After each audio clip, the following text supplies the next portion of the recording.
Israel has eased its blockade on the Gaza Strip. Not by as much as some would like, but the Middle East envoy Tony Blair says it is a good start. It follows the death of 9 Turkish activists killed by Israeli soldiers when they raided an aid flotilla as it tried to break the naval blockade of Gaza. Ken O'Keefe, my guest today, was on that boat and involved in the violence. So was it worth it?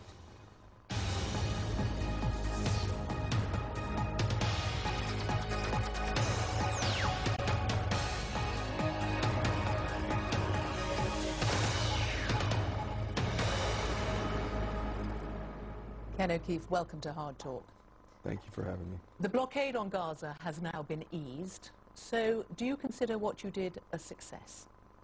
Well, I consider the easing to be unacceptable. I consider that to be a euphemism for there's still a blockade. The blockade is unacceptable in every way, and until it's completely broken, then there is no success. On that day, there'll be partial success, but ultimately the goal is not just the ending of the blockade, but to have real stability, security, and peace in that region. So until we achieve that, there is no success. Do you think that partial success, as you call it thus far, was worth the lives of 9 Turkish men? Absolutely, and I say that not lightly at all, because Palestinians die every day, and we don't hear about them in the news like we've heard about them in the flotilla. And it seems as if the Palestinian lives don't equate to non-Palestinian lives. I don't agree with that.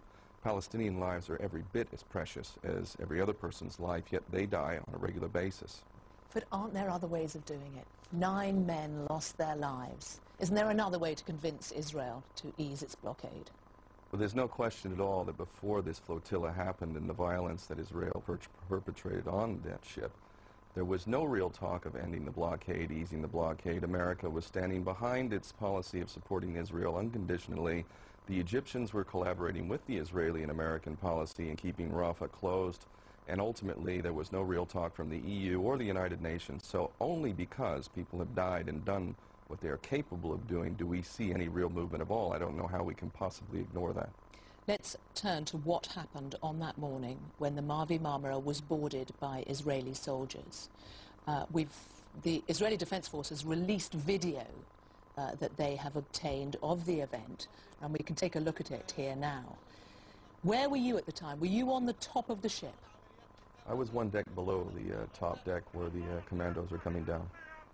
What the Israeli Defense Force say about this is that, and it's clear from some of the video, that it was when the first soldier came down that he was attacked.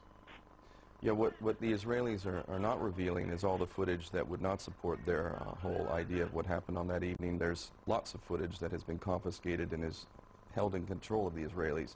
I saw one dead body before I came into contact with the first commando that I helped to disarm, and he was shot right square in the forehead, and I know this man was a photographer and was not holding any weapon at all.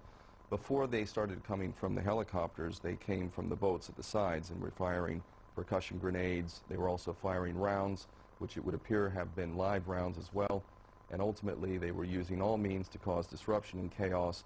It was an attack. It wasn't a boarding, it was an attack. Israel says that when they went on board, they used rubber bullets and paint guns, which they used for riot dispersal. And it was only when a firebomb was thrown at them that one of their soldiers was stabbed, and when their pistols were taken off them, that they used live ammunition. You know, Ehud Barak said before we let out on that mission that they would use any means to stop us, and at any price they would stop us. That's his declaration before we headed out. The Israeli lies are continuous and incessant, and the ultimate proof of that is that they will not allow the evidence, which would be counter to their argument, to be released. They control all of the evidence that's being released at this point. But what is clear from those videos, and there's videos available as well, where you can see somebody, and it would appear to be the first soldier, as soon as he lands, he is being beaten. A second one come down, the same thing happens. You know, I actually don't have any problem with acknowledging that. It's pretty clear from the video, and what I will do is use Gandhi as an example. I subscribe to Gandhi's philosophy of nonviolence first and foremost, but under certain circumstances, i.e. when you're being attacked and people's lives are at stake, You have every right to defend yourself, and I shall That quote. is exactly... Let's watch this then. Well, let's watch this, but that is exactly the argument that Israel itself would use. I mean, this has been the writing on the screen was put there by the Israeli Defense Force, but it's clear what you can see. The Israeli soldiers are being attacked, and their argument is they were only acting in self-defense. Sure. And you know what the problem is with that argument? The problem is that there are 1.5 million people in Gaza, among them 800,000 plus children. Children who have been subjected to medieval-type situations. We can get on to the situation in Gaza. Let's just deal with what happened on that ship. This ship and this mission was intended to break that blockade, which is violating children every single day. Every single day. But the intention to block the blockade, because you say, look, Israel had certain intentions before it came on board. They're saying certain things about those people on the ship. What was the intention? What did you plan before they boarded the ship? The plan was to break the blockade and deliver aid which is critically needed to the population of Gaza, which has been subjected to an inhumane, illegal, collective punishment policy which subjects 800,000 plus children to conditions that we wouldn't tolerate for one day in Britain or the United States or any other civilized country. If you want to win the argument, you also need to be clear about what happened on that ship. I'm clear about it. We used non-lethal means to defend ourselves. I myself took possession of one weapon, a 9mm pistol, from an Israeli commando, and I took that weapon, I separated the bullets, which were real bullets, by the way. I separated the bullets from the weapon. We, on that ship, that night, had possession of 3 Israeli commandos. 3 Israeli commandos, completely disarmed, completely at our mercy. Do you know what we did with those commandos? Do you know what we did with them? Well, I know you eventually released them. We released them. Does that sound like people who are hell-bent on killing Israelis and attacking Israelis? Israel's argument, as you know, is always that it is unfair, that the true picture doesn't get seen. Who fired first? The Israelis made it clear that they would stop us at, quote, any price. That's Ehud Barak, who needs to face war crimes charges for attacking a civilian passenger ship on a humanitarian aid mission in international waters, no less. We've heard so much about Somali pirates. What about the Israeli pirates? Interviews with those on board in advance of it, there are those who said, and the organizer of the ship said the intention was to reach Gaza or die. Others said, either we will die as martyrs or we'll reach Gaza. And there were those on board interviewed on the ship who talked of waiting for the battle. Was that the intention? Did you expect violence? Did you want violence? Of course not. Any person who's sane would not want violence. You'd rather justice and peace.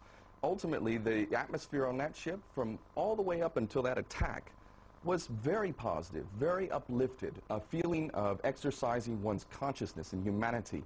There wasn't hope that we would be attacked. Our hope was to arrive in Gaza. Was there an expectation? Look, no, you're a former military man, you're a former U.S. Marine. I can speak for myself. I was on the first Free Gaza mission in August 2008, August 23rd, that arrived in Gaza. 2 boats, 46 passengers. The Israelis said all the way up to the moment of departure that we were nothing better than pirates and they would treat us as such and that they were not going to allow us through. And we got through because enough of the world was paying attention. And ultimately, that's the only reason why we got through. So the Israelis were saying the same exact thing this time, but I thought, mistakenly, that the Israelis would not be so stupid as to attack a civilian ship in international waters on a clearly humanitarian mission which is intended to help people, including 800,000 plus children who were completely innocent and cannot be subjected to such treatment. What were the preparations in advance on the ship? Preparations that, I don't know... To defend it. To defend it. So, the images that the Israeli Defense Force have released of wooden battens, of pipes being sawn in preparation... I don't have any problem with that. The knives I have a problem with because we were specifically told not to use any knives. Knives could be lethal. But you know that there were those on board who had knives and used knives. Really? Where's the proof? What, from Israel? They're lying. They lie incessantly. Are the soldiers who were wounded lying? That they are telling the truth? What about the soldiers who were wounded? Those soldiers should be dead if we were terrorists. Why are they alive? Because we're not there to kill people. You accept soldiers were shot? No, I don't accept that. So do you know how many soldiers died in the invasion of Gaza last year? The point... Do you know how they died? I'm interviewing you.